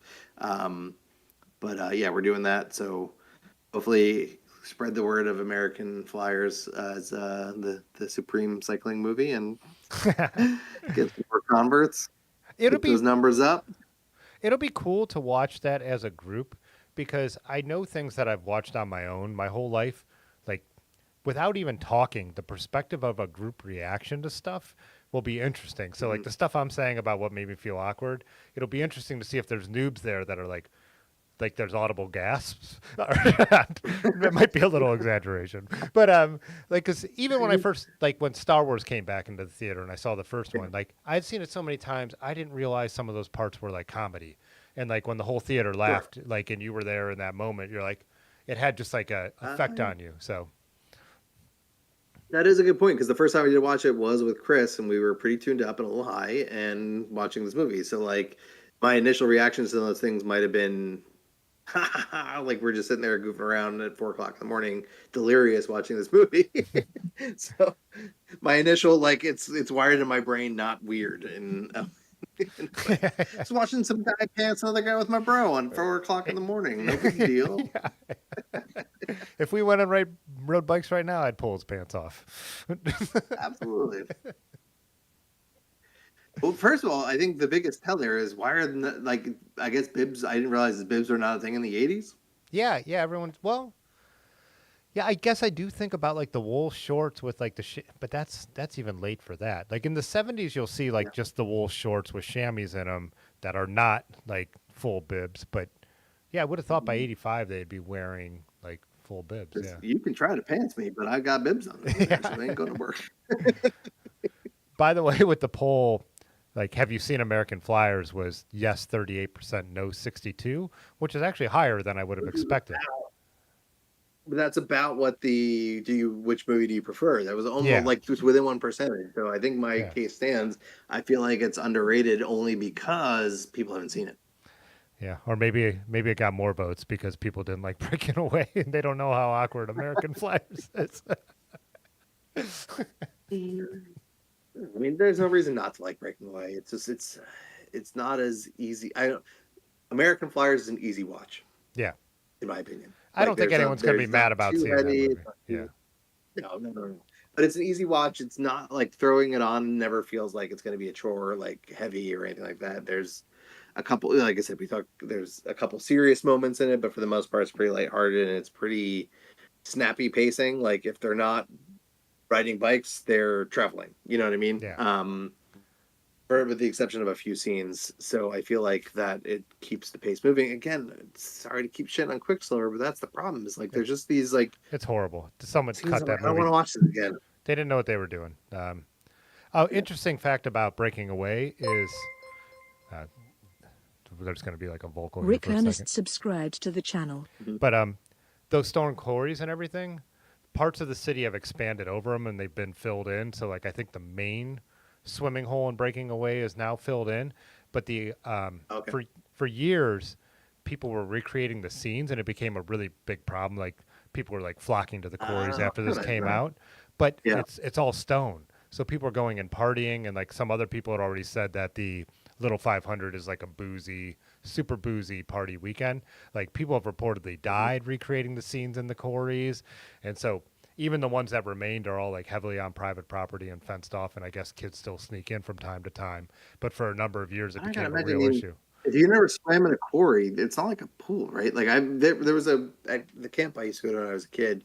We go to this thing called Quarry Club, which was a quarry that you go and you'd swim in, and it's like you had to pass a swimming test for a reason to be able to go in because it's not like a pool where you just get to the end. Like once you're 5 feet in, there is no touching the ground. You got to be able to tread water. You got to be able to like if you're jumping into that and you are not a strong swimmer, you are not getting out of that quarry. Yeah, there's a private one near us. We swam in high school, and it just closed a couple years ago. Unfortunately, a family bought it, and they're going to turn the whole area into like just a mansion and stuff. And we went and rode bikes and swam there just a couple years ago. But same thing, you jump off that, and this wasn't a huge one, but you jump off that rock, and yeah, that's it. You're in water. Like there's no touching the bottom, So it's You and here better be able to tread water or swim a couple 100 feet without an issue because you're fucked. Yeah, it's where they were taking all the blocks to build the canal locks and even stuff in downtown Akron. So all Berea sandstone. So really cool, but yeah, really dangerous if you don't know what you're doing. So yeah, I think somebody mentioned the chat, but obviously like the gag at the end where then he like becomes obsessed with French stuff, totally great. More importantly, he's still riding a bike. The last scene of the movie is he's riding a bike. Isn't he right? I remember because it's him and a girl riding a bike away, and he starts talking about the Tour de France, right? So like, because he's like obsessed with Italy because of this woman, or he uses that as the ploy to meet the woman, right? And then he's an exchange student, is his whole thing. But then in the end, he meets a French woman, and all of a sudden he starts, speaking French, and I think that was like the very end of the movie as he rides away, right? Yes. But even that we didn't talk about too much, but like the main racing scene with the Italians, not a really good representation of road racing. Nah. At the end of it, right? Like they're sort of up. He's not trying to work in with them. He just sort of like that's not how a road race would go. And if nothing else, they wouldn't do that. They would make him work at the front for hours. Yeah. and then drop him at the end is what they do. They would not throw him off the side of the road. If some patsy's dumb enough to go and get in a group with 3 teammates by himself, like that's anyway. Sorry, but that's what I'm saying. Like the do you think though? American But Flyer, don't you think that with American Flyers, it could have done without the battle towards the edge of the scene, like because he does do a similar battle and very similar with the cannibal, where he's trying to push him off the road in a dangerous way. I felt like that wasn't really necessary either because they had done such a good job of showing like what bike racing is like, and I don't know. I get it that back in the day. Yeah, I can agree with that. That like 30 seconds of that was unnecessary. But I think the fact that like the part leading up to that scene where they're in a group of 3, and then he's like, okay, here we go. We're gonna drop this other guy. And like, okay, you can just sit on the wheel now and get second place. And he's like, I'm not going to do that. I'm going to go for it. And he attacks, right? He does the water bottle trick and pretends he's drinking water, waits for the other guy to drink water, then goes. That's a fucking move, right? Like, that is, the part of the end was corny because I think I don't know why they were really obsessed with, like, the camera guy must have really liked trying to ride at the edge of the thing because they do that a lot with Kevin Costner's scene where there's several times where that should have stopped. Yeah, yeah. But like they didn't need to go on. Making it go towards the end. They were really trying to play at that. And I think that was as somebody who's made amateur films, that sometimes you get obsessed with the shot, and that's doesn't always serve the plot. It's not always the best, but you're like, I really like the shot. I want to get it in there. And I think that was more of it. They had this like interesting shots near the edge of the cliff, and they wanted to use them, and they shoehorned something in. Would be my guess. I feel like that definitely happened there, where it was like you've done such a good job of road racing. Those 2 scenes could have just been, even if there was a little struggle, fine. Even if Kevin Costner's scene was like, he could have ended up in the van real quick. It didn't need all that because it wasn't. I don't know. Watching it, you're like, don't have him go over the edge like you are like hoping he doesn't. But you don't need to hope it for 30 seconds. You could hope that for 10 seconds. Yeah, they milked it a little too long, right? It would have been just as effective if it was one like, I'm gonna go towards the edge and she pulls up and like saves them type of thing. I feel like that would have been just as effective as like the back and forth thing. That was a weird choice. I don't disagree there, but again, we're talking about a low budget ish film versus solid filmmaking. So I think that's part of it too. You got to take it for what it is. And this was. I love talking about movies, just not even bike movies, but just movies. Like I said, I worked at a video store in high school, and I wasn't a film major, but I was like adjacent. I was a TV major, TV radio major, and so that's what I spent a lot of my college doing, and it's good to. This is what I love doing, just like talking about movies and stuff. So I'm like we said, if we want to do this again, I very little twisting of the arm to watch some more movies and try to. It's rare nowadays to have a good excuse to like think critically about dumb movies. Yeah, yeah, for sure. um, I mean, just to find, I find myself, I don't know about you, but I struggle to even just like figure out what to watch. I think this is a pretty common thing. Just, I'll spend half an hour trying to figure out what to watch and realize we talked about this about YouTube, but it's the same thing on like all the other services, right? I spend so much time trying to figure it out that, okay, I don't have time for a 2 hour movie anymore. So now I need to find 90-minute movies. So now I got to start all over again trying to find 90-minute movie. And then it turns into like, okay, I'm still watching an hour YouTube video.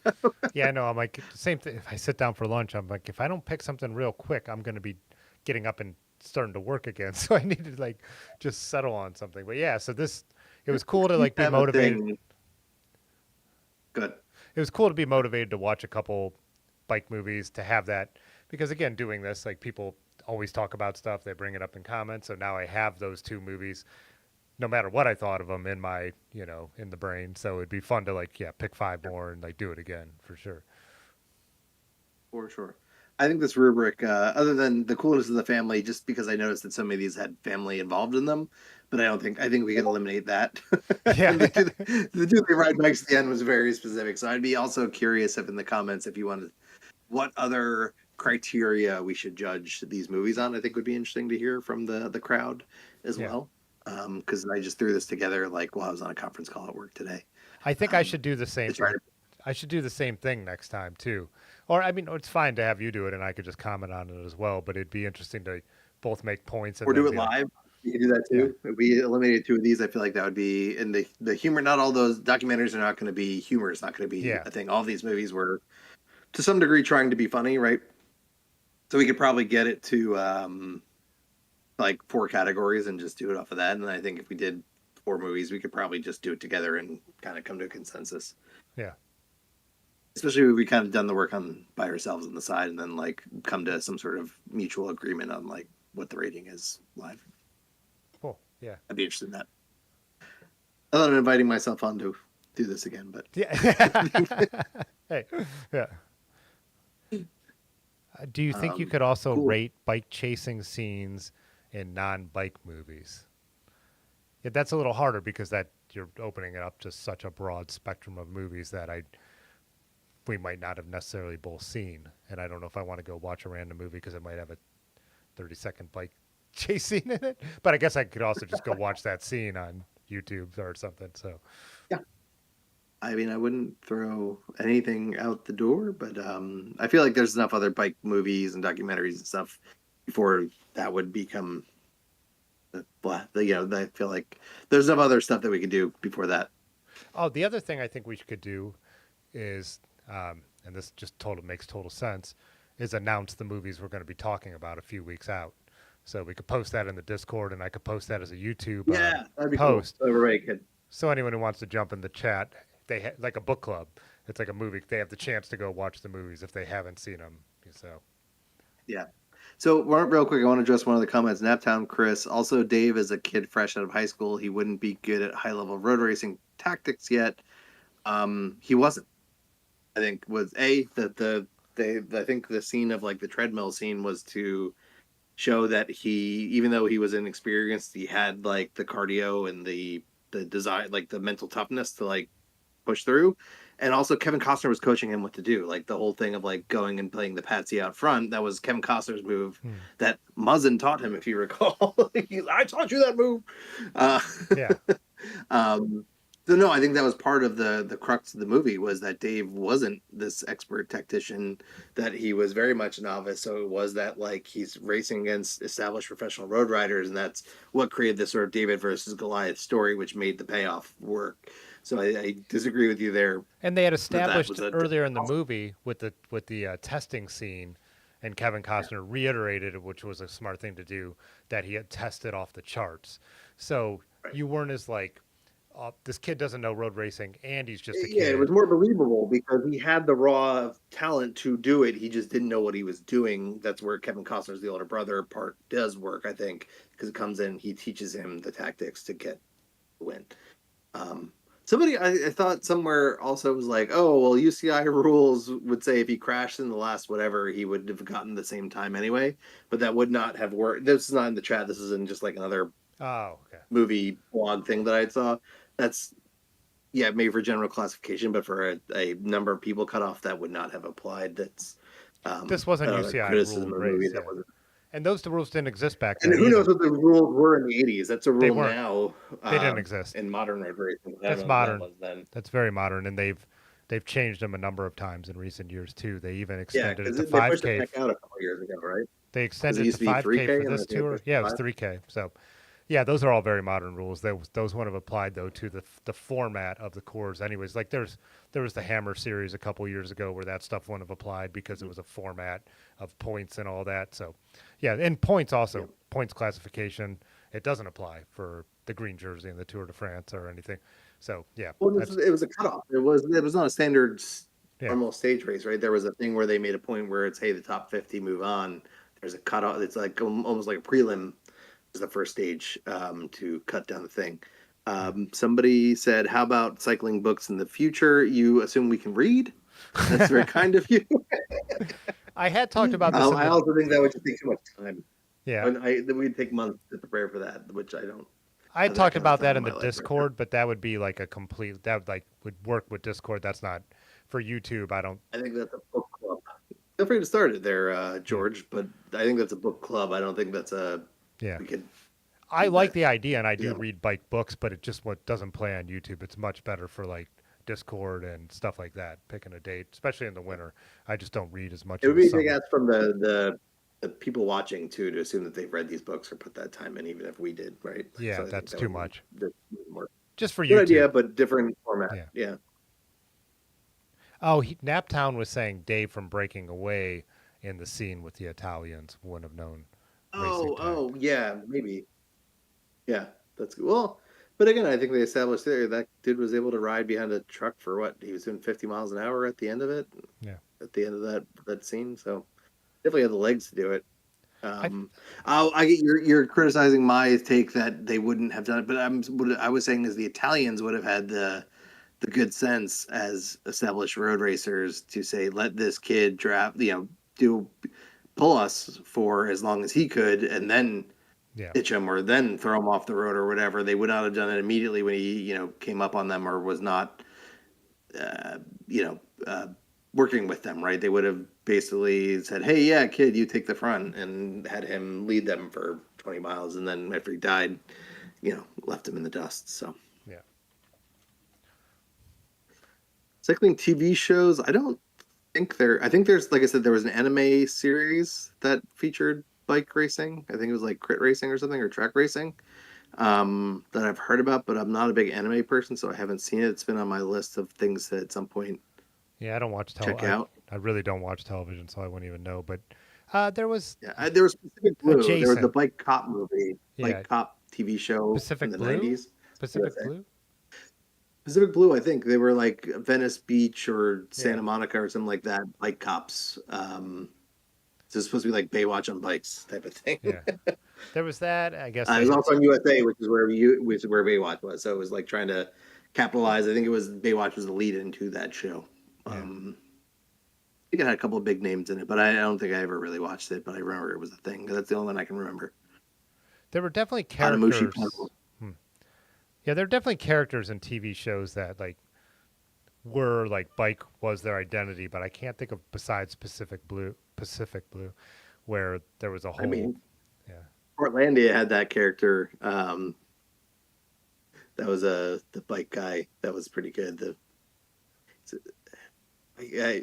It's been made into a couple other like Instagram type of things off of it, but like he was just riding around with a whistle, just shouting bike lane at people a lot. Oh, I've seen the Instagram stuff. Bike rides, bike lane. That's a bike lane. So I think that was it. Laguna, yeah, Alex. I think that was it. I know, like I said, I didn't watch it. I just knew it was some California beach that they were patrolling by bike. I'm good if you are. This is fun. Yeah. Yeah. Why don't we wrap it up? So yeah, let us know. We'll look at that for like. I think we'll put that down the road a little bit because we'll plan to do another one hopefully in 2 weeks, but don't have a topic picked out yet. The movie thing is something that would also work if we kept this as a reoccurring thing. If we did do some documentaries, for me, like as we get into the fall and winter, when I actually watch more of that, like, and I don't have to spend like a week trying to get through one movie, but I would definitely do a few. I've been wanting to. I've been wanting to do, and we could do it on your Discord because then obviously your Discord is much bigger. But if you're in Discord, there's a YouTube Watch Together feature, so you can put that on. Everybody in the Discord can then be watching the movie, and then so like I've been trying to get going like a. I do the virtual group rides, so I would 100% be down to maybe do like virtual group ride while we're watching a movie type of thing. Or you can do whatever you want. You don't have to ride, but like that would certainly be something that I would think would be fun to do. Yeah. To watch one of these or something together on Discord together, and then I'll talk about it real time. Oh, that is a good idea. I saw when they added all those features, I didn't really understand what they were for, but now it makes the way you just explained it. Now I get it. So yeah. We've just done it with like hardcore like live sets. Like I'll throw like a Trapped Under Ice set in the group Discord sometimes. Just as like background music, but that's about it. I've never gotten to do like the full movie with anybody. I think that'd be cool. Awesome. All right, dudes. Well, we'll wrap it up, and yeah, should be live streaming again next Tuesday. No plans yet, and then both of us back in 2 weeks with another something is BS topic, hopefully. So. Something to get pissed off about. Yeah. All right. All right. We'll see everyone later. Okay, bye. All right. Okay, Yeah. this time. Fitzwater photo.